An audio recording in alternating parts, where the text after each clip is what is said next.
Hello दोस्तों, तो आज मैं आप लिख ले रहा हूँ हिंदी व्याकरण। तो इसमें पहला क्वेश्चन क्या कर रहा है कि जब कोई शब्द वाक्य में पिरो दिए जाते हैं तो तब क्या कहलाते हैं। तो तब वो हम लोग के क्या कहलाते हैं, पद कहलाते हैं। तो इसका आंसर क्या हो जाएगा, बी हो जाएगा। और यहाँ पे इसके बाद क्या पूछ रहा है कि विच्छा शब्द क्या है। तो विच्छा शब्द हम लोग का तत्सम होता है, यानी कि इसका ये ऑप्शन हो जाएगा। और उसके बाद क्या पूछ रहा है कि उसने उस पुस्तकालय को खरीदा जो उसके मित्र का था, किस वाक्य का उदाहरण है। तो ये मिश्र वाक्य हो जाएगा। अब यहाँ पे क्या पूछ रहा है कि हर तरह के संकटों से घिरे रहने पर भी वह निराश नहीं हुआ, किस वाक्य का उदाहरण है। तो ये सरल वाक्य हो जाएगा। और उसके बाद क्या पूछ रहा है कि हमारे जवानों को देखकर दुश्मन भाग गए, कौन सा वाक्य है।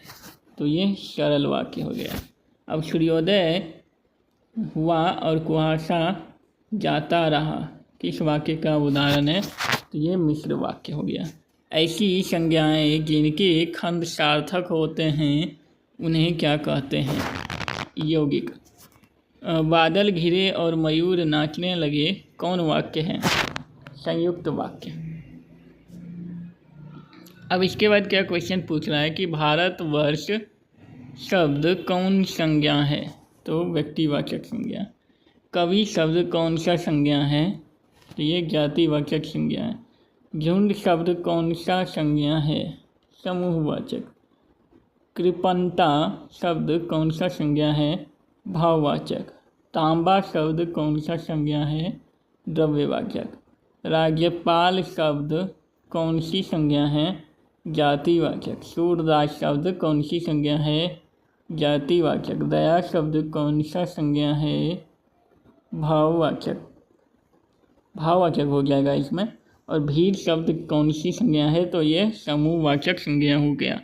अब यहाँ पे आगे क्या कह रहा है कि दिवाली शब्द संज्ञा है। दिवाली शब्द हम लोग का कौन सा संज्ञा है।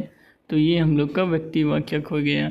संसार शब्द कौन सा संज्ञा है। तो ये हम लोग का व्यक्तिवाचक हो गया। रक्षाबंधन कौन सा संज्ञा है। तो ये हो गया व्यक्तिवाचक। दक्षिण शब्द कौन सी संज्ञा है। तो ये व्यक्तिवाचक। पुस्तक शब्द कौन सी संज्ञा है। तो ये जातिवाचक। कुर्सी शब्द कौन सी संज्ञा है। तो ये भी जातिवाचक हो गया।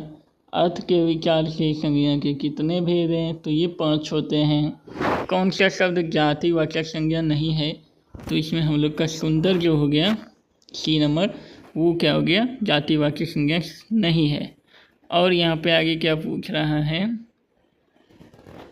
कि निम्नलिखित शब्दों में भाववाचक संज्ञा नहीं है। तो परिवार जो हो गया वो भाववाचक नहीं होता है। सच्चरित्रता किस मूल शब्द से बना है। तो ये चरित्र से बना हुआ है। नेताजी भाषण दे चुके हैं, नेताजी किस संज्ञा का उदाहरण है, जातिवाचक। टिकना शब्द का भाववाचक होगा, टिकाव। निम्नलिखित शब्दों में से कौन सा शब्द संज्ञा है, क्रोधित। और इसके बाद आप लोग को 23 नंबर में क्या कर रहा है यहाँ पे कि इनमें से भाववाचक संज्ञा नहीं है।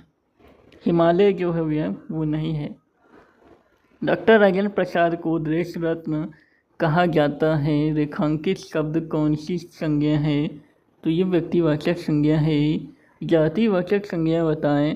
तो जातिवाचक यहाँ पे लड़का हो गया। सोना शब्द का भाववाचक क्या होगा। तो सोना शब्द का शयन हो जाएगा, सोना का भाववाचक। और यहाँ पे क्या पूछ रहा है कि निम्नलिखित में भाववाचक संज्ञा कौन सी है। तो इसका जो आंसर हो जाएगा वो शत्रुता हो जाएगा। अब यहाँ पे क्या पूछ रहा है, निम्नलिखित में से कौन सा शब्द जातिवाचक संज्ञा नहीं है। तो ये जो सभी हैं वो जातिवाचक संज्ञा नहीं है, क्योंकि जातिवाचक का मतलब जाति, किसी खास जाति का बोध होना चाहिए।